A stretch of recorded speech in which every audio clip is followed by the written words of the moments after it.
الإنسان من موضعه المباح الذي سبق إليه.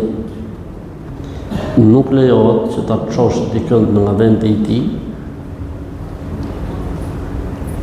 që e ka zënë më herët, pra nëse njerëzit janë ul, nuk lejohet që ta çosh dikën nga vendi që të ulesh ti. Kjo vlen për të gjitha mezhliset, për të gjitha takimet. Kush vjen, ose ka hadith tjetër që thotë, kush vjen në një vend është më meritor për të se tjetri. Kush vjen në një vend pra ulet, është më meritor për të se sa një tjetër. Pra për disa ka ardhur përpara, për disa ka ardhur më herët, I takon atij. Ky vend nuk bën me e çu tjetrin nga vendi I vet. Pse? Sepse kjo është pastaj se thon ulje e dinjitetit njeriu, ja ul dinjitetin, ndërkohë që njeriu çdo njeri ka dinjitetin e tij dhe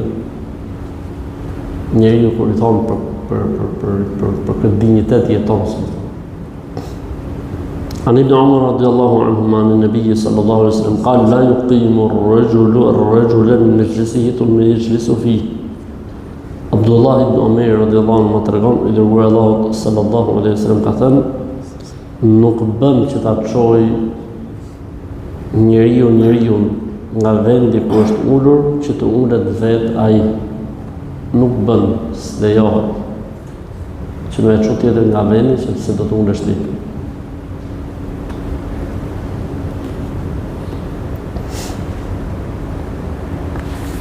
Pra është thjesht e qartë situata. Dhe elhamdulillah që Zoti I Madh nëpërmjet kësaj feje, nëpërmjet ajeteve, nëpërmjet haditheve, më sërrin edhe detajet e tilla nga mënyra se si duhet të jenë raportet brenda, si të thënë takimeve tona, uljeve tona, gjëra që duken thjeshta dhe të vogla, por që tregon madhështinë e Islamit. Do të s'ka lënë gjë kjo fe.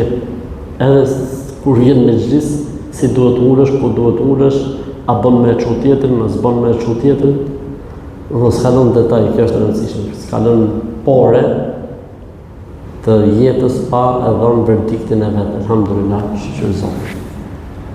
Assalamu alaikum wa rahmatullahi wa barakatuh.